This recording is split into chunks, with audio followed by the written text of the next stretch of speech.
네, 여러분 안녕하십니까. 검찰이 문재인 전 대통령을 사위 특혜 채용 의혹과 관련해서 뇌물수수 혐의 피의자로 수사 대상에 올렸습니다. 딸 문다희 씨의 주거지에 대한 압수수색 영장에 그렇게 명시를 했고, 판사는 혐의를 인정하고 영장을 발부를 해줬습니다. 피의자 문재인의 혐의에 검찰과 법원이 의견을 같이 한 것입니다. 그러자 문재인 본인은 물론이고 민주당도 발끈하면서 반발을 했습니다. 반발 강도가 예상보다 거셌습니다.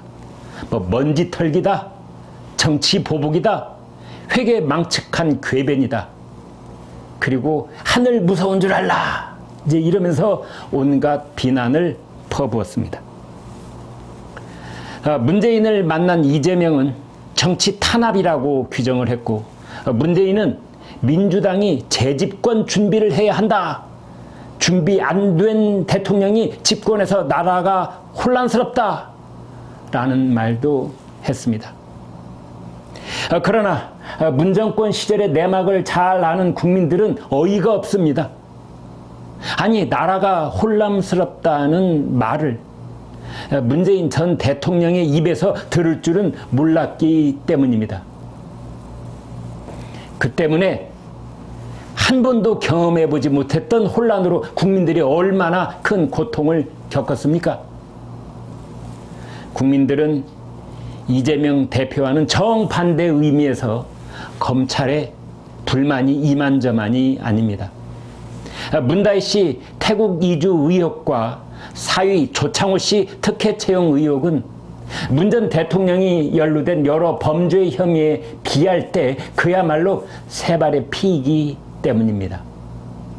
검찰은 여태 무엇을 하다가 이제서야 그것도 여러 의혹 중에 중대한 것들은 놔두고 가장 가벼운 사건에만 손을 댔냐나, 이런 말을 하고 있는 것입니다. 문재인 전 대통령 사위 조창호 씨가 이스타 항공의 태국 자회사에 특혜 채용됐다는 의혹이 야당에 의해 제기된 것은 2019년이었습니다. 이스타 항공 창업주인 이상직 의원과 문재인 대통령 사이에 불투명한 관계를 뒷받침하는 언론 보도가 잇따르고 내부자 폭로까지 나왔지만 검찰은 뭉개고 있었습니다. 문재인 검찰은 그럴 수 있다고 쳐도 정권이 바뀐 뒤 윤석열 검찰까지 팔짱을 끼고 있었던 것은 도무지 이해하기가 힘들었습니다. 이 사건은 올해 초 전주지검이 문재인 사위와 청와대 관계자들을 소환 조사하면서 비로소 본격적인 수사가 시작됐습니다. 의혹이 제기된 지 거의 5년이 지난 뒤였습니다. 게다가 이 사건은 문 전 대통령을 둘러싼 다른 의혹들에 비하면 말 그대로 조족지혈입니다. 몇 가지만 예를 들어보겠습니다. 문재인 정권 청와대가 저지른 울산 선거 개입 사건은 민주주의의 근간을 뒤흔들어버린 반헌법적 중범죄였습니다. 대통령이 철호형이라고 불렀다는 30년 직위를 당선시키려고 청와대에 무려 8개 부서가 총출동해서 공작을 벌였다는 의혹 사건입니다. 그에게 맞춤형 공약을 짜주고 당내 경쟁자를 다른 자리로 회유해서 주저앉혔습니다. 청와대 하명을 받은 경찰은 허위 첩보로 상대당 후보를 수사하고 투표일 직전에 압수수색을 벌이기까지 했습니다. 비리 이미지를 덮어 씌운 겁니다. 민주주의 국가에서는 도저히 있을 수 없는 희대의 정치 공작 사건이었던 것입니다. 선거 개입은 청와대 비서실 8개 부서가 출동했다고 말씀드린 바 있는데, 여러 역할을 분담해서 군사작전을 하듯이 공작이 진행이 됐던 겁니다. 정무수석실이 공천을 챙기고 국정상황실과 민정비서관, 반부패 비서관들이 하명 수사를 지휘를 했으며 사회수석비서관, 균형발전비서관, 이런 곳에서 공약 수립을 지원했습니다. 꼭지점에 해당하는 최고 윗선의 지시 없이는 불가능했다는 것은 누구 눈에도 분명했습니다. 그러나 당시 윤석열 총장이 지휘하던 검찰은 비서관, 행정관급 중심으로 기소를 했지만, 그리고 나중에 임종석 비서실장, 조국 민정수석에게는 면죄부를 주고 말았습니다. 두 사람까지 기소하면 대통령에게 불똥이 튈 것을 우려해서 그 밑선에서 잘라버렸다는 분석이 파다했습니다.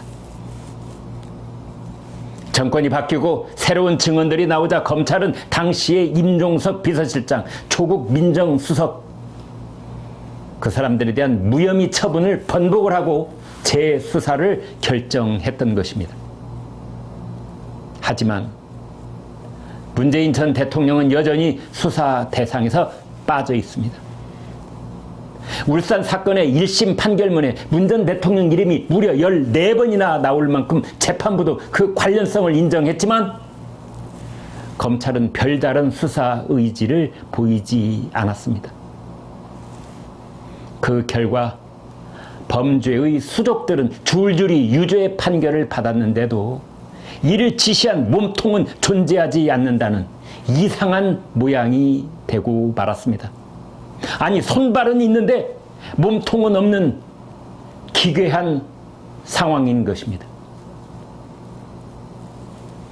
문 정권 5년간 탈원전 정책의 출발점이 됐던 월성 1호기 원전의 경제성 조작 사건도 청와대가 직접 개입한 사실이 드러났습니다.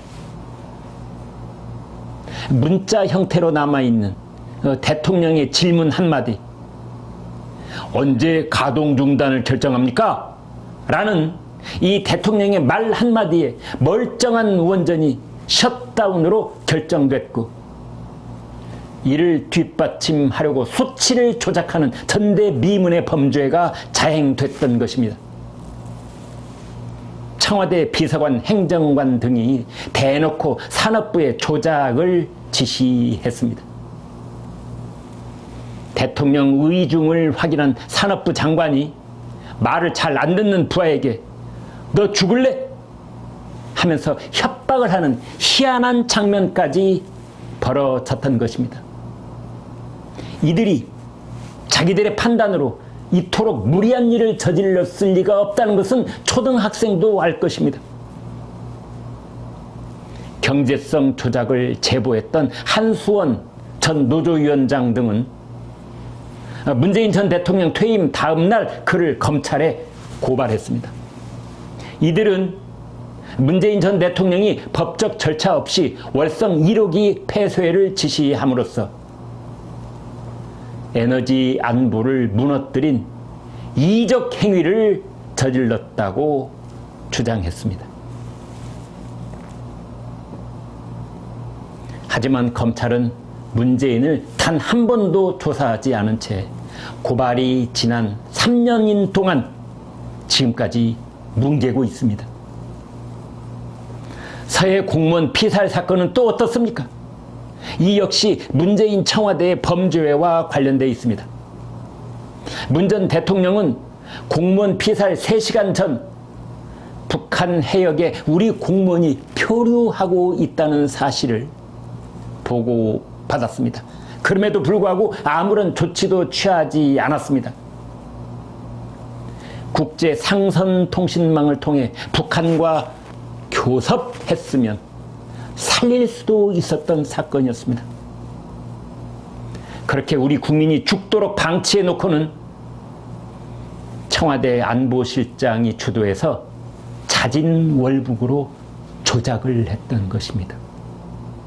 피살된 공무원의 형은 2022년 12월 문 전 대통령을 직무유기 등의 혐의로 고소했습니다.